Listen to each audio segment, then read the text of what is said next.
AMA Studios Originals presents Episode 1 Sudden Engagement. అది హైదరాబాద్ లోని పాష్ localities లో ఒకటైన జూబ్లీ హిల్స్ ఏరియా. అక్కడ పెద్ద బంగ్లా లైటింగ్స్ తో మెరిసిపోతుంది. కరెంట్ లైట్లే కాదు, దీపాలు టపాకాయలతో ఆ ఇల్లంతా పట్టపగలేమో అన్నంతగా వెలిగిపోతుంది. దీన్ని బట్టి ఆ రోజు దీపావళి అని మీకు ఈ పాటికి అర్థమై ఉండాలి. ఆ ఇల్లే కాదు, ఆ చుట్టుపక్కల ఇల్లు కూడా అంతే సందడిగా సెలబ్రేషన్స్ లో మునిగి తేలుతున్నాయి. ఆ బంగ్లా లాన్ లో గార్డెన్ లో కొందరు కొత్త బట్టలేసుకుని అటూ ఇటూ హడావిడిగా తిరుగుతున్నారు. పిల్లలు కాకరపు వత్తులు పట్టుకుని గిరాగిరా తిప్పుతూ సంబరపడిపోతున్నారు. ఇంకొందరు పిల్లలు పటాసులు పేల్చే పనిలో బిజీగా ఉన్నారు. బంగ్లా లోపలి భాగం కూడా పూలు దీపాలతో అద్భుతంగా డెకరేట్ చేసి ఉంది. విశాలమైన హాల్, దానిని ఆనుకుని దేవుడి గది ఉన్నాయి. అందులోనే దీపావళి పూజకు సంబంధించిన ఏర్పాట్లన్నీ జరుగుతున్నాయి. షేర్వానీలు వేసుకున్న ఇద్దరు వ్యక్తులు హాల్లోని సోఫాలో కూర్చొని మాట్లాడుకుంటున్నారు. వాళ్ళిద్దరి వయసు 50కి అటూ ఇటుగా ఉండొచ్చు. అక్కడికి దగ్గరలోని నౌకర్లు హడావిడిగా పనిచేస్తున్నారు. ఇద్దరు ఆడవాళ్లు పని వాళ్లను అజమాయిషీ చేస్తున్నారు. ఆ ఇద్దరిలో ఒక ఆవిడ సోఫాలో కూర్చున్న వాళ్ళ దగ్గరకొచ్చి, రండి, పూజకి టైం అయింది, పిల్లల్ని కూడా పిలవండి అని చెప్పి వెళ్లిపోయింది. మరోవైపు ఆ ఇంటి బాల్కనీలో 22 నుంచి 23 ఏళ్లున్న ఓ అందమైన అమ్మాయి నిలబడి ఉంది. తన కళ్ళు గేట్ లోపలికి వచ్చి వెళ్లే వాళ్ళని గమనిస్తున్నాయి. సరిగ్గా అప్పుడే అదే వయసున్న ఓ అబ్బాయి వెనుక నుంచి వచ్చి ఆ అమ్మాయిని చిన్నగా నెట్టి చెవి దగ్గర నందు అని గట్టిగా అరిచాడు. కాని నందినిలో ఎలాంటి చలనమూ లేదు. పైగా వెనక్కి తిరిగి చేతులు కట్టుకుని చాలా మామూలుగా, సిద్ధు, ఈ చిన్నపిల్లల చేష్టలు ఇప్పటికైనా మాన్తావా లేదా? మనమిప్పుడు పెద్దయిపోయాం అంది. నందిని మాటలు విని సిద్ధు చిన్నబుచ్చుకున్నాడు. హా, అక్కడికి చిన్నప్పుడేదో నువ్వు భయపడినట్లు నీ రియాక్షన్ ఎప్పుడైనా ఇంతే కదా. అయినా నిన్నీ వెనకే వస్తున్నానని నీకు ముందే ఎలా తెలిసిపోతుందో ఏంటో అని చిన్న పిల్లాడిలాగా ఉడుక్కున్నాడు. నందిని ఏమీ మాట్లాడకుండా బాల్కనీలో నుంచి మళ్లీ కిందికి చూడ్డం మొదలుపెట్టింది. తన తీరు చూస్తుంటే ఎవరికోసమో ఎదురు చూస్తున్నట్లుగా ఉంది. క్లిప్ పెట్టకుండా వదిలేసిన జుట్టు గాలికి అటూ ఇటూ కదులుతుంది. ఎవరికోసమో ఎదురు చూస్తున్న ఆ కళ్ళు సన్నగా దిద్దిన కాజల్ వల్ల ఇంకా అందంగా మెరుస్తున్నాయి. గోల్డెన్ కలర్ సూట్, ప్లాజోలో మెరిసిపోతున్న నందిని లైట్ మేకప్ వల్ల మరింత ఆకర్షణీయంగా కనిపిస్తుంది. సిద్ధు కూడా తక్కువ అందగాడేం కాదు. డార్క్ బ్లూ కలర్ షేర్వానీ వేసుకుని చాలా హ్యాండ్సమ్ గా కనిపిస్తున్నాడు. చేతులు టైట్ గా ఉండడం వల్ల ఫ్రంట్ బటన్ పట్టక అలాగే వదిలేశాడు. మెస్సీ హెయిర్ స్టైల్ అతని స్టైలిష్ లుక్ ని కంప్లీట్ చేస్తున్నట్లుగా ఉంది. ఏ నందు, నేనిక్కడ మాట్లాడుతుంటే నువ్వు అక్కడేం చూస్తున్నావు? నా మాట కూడా వినిపించనంతగా ఎవరున్నారబ్బా అక్కడ అంటూ సిద్ధు కొంచెం ముందుకొచ్చి నందిని భుజం చుట్టూ చేయి వేసి నిల్చున్నాడు. నందిని చూస్తున్న వైపే తను చూడ్డం మొదలుపెట్టాడు.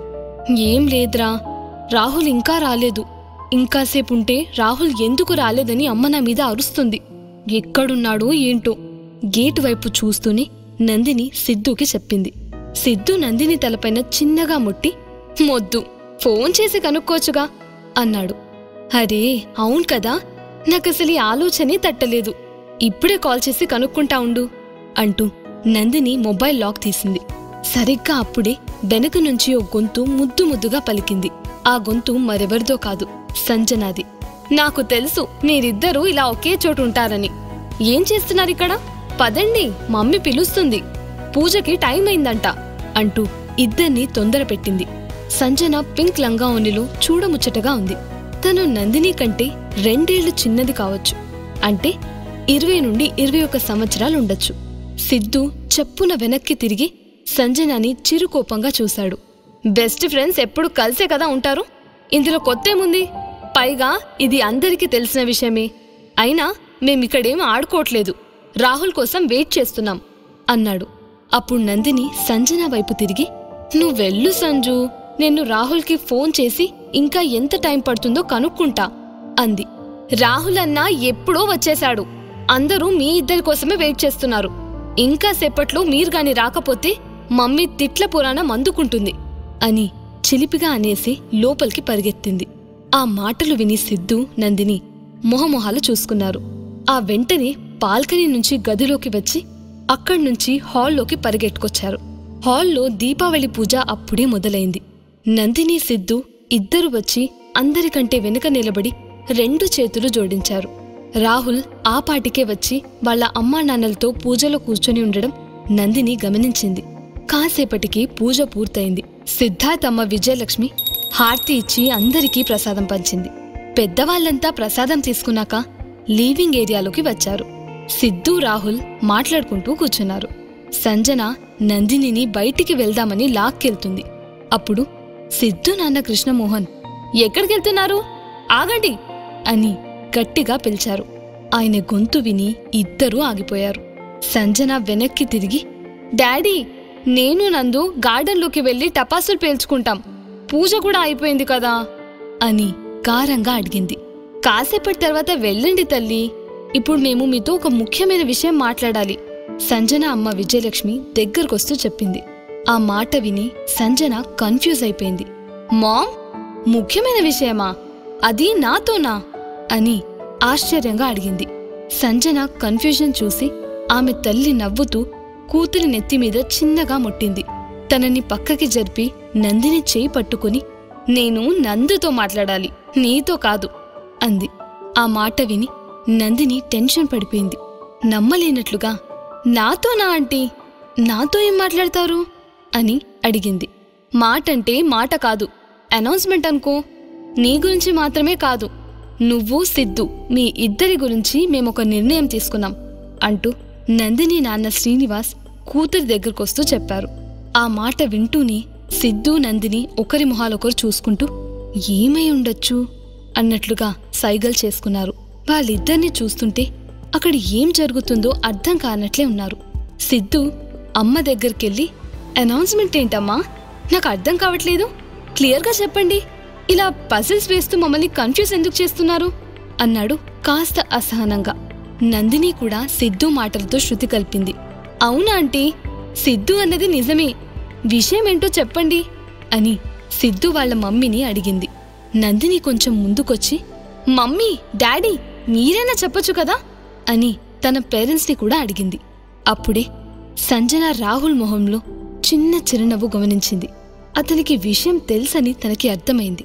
అంతే, వెంటనే రాహుల్ పక్కన చేరి, రాహుల్ అన్నా, విషయమేంటో నీకు తెలుసు కదా, నాకు చెప్పవా అని చిన్నగా అడిగింది. రాహుల్ సంజనాని చూసి నవ్వుతూ, నేను చెప్పడం ఎందుకు, అమ్మా నాన్న ఇక్కడే ఉన్నారుగా, వాళ్ళే చెప్తారు అన్నాడు. రాహుల్ ఏమీ చెప్పకపోయేసరికి సంజన బుంగమూతి పెట్టుకుంది. విషయమేంటో తెలుసుకుందామని తన పేరెంట్స్ నందిని పేరెంట్స్ వైపు ఆత్రంగా చూస్తూ కూర్చుంది. హాల్లో వీళ్లతో పాటు కొందరు దగ్గర బంధువులు, ఫ్యామిలీ ఫ్రెండ్స్, పక్కింటి వాళ్ళు ఉన్నారు. వీళ్ళందర్నీ సిద్ధు అమ్మా నాన్న దీపావళి పూజ కోసం ఆహ్వానించారు. కాని వీళ్ళిద్దరికంటే నందిని కుటుంబంతో వాళ్ళకి చనువెక్కువ. ఒకరింటికొకళ్ళు తరచూ వస్తూ పోతూ ఉంటారు.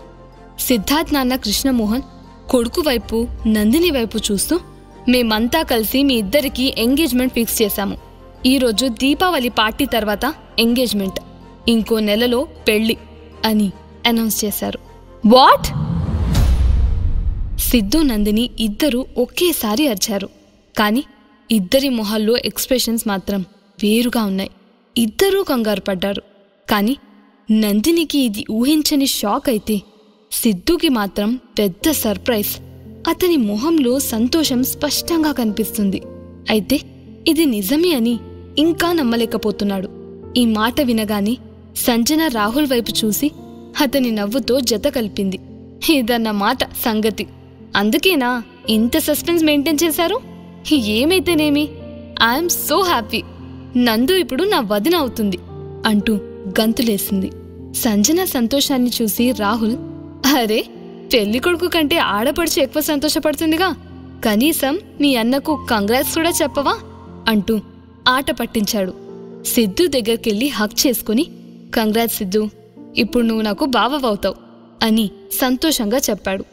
సంజన కూడా నందిని దగ్గరికెళ్ళి హక్ చేసుకుని, కంగ్రాట్స్ నందు, అయ్యో నేనిప్పుడు వదిన అనాలేమో కదా అంటూ నవ్వింది.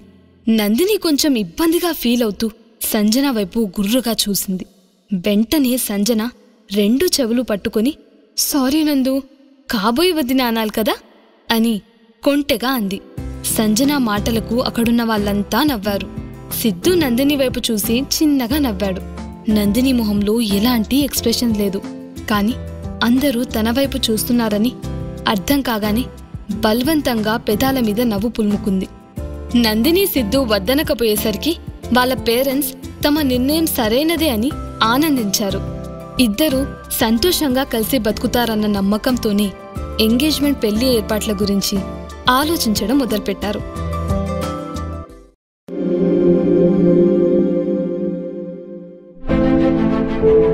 AMA Studios Originals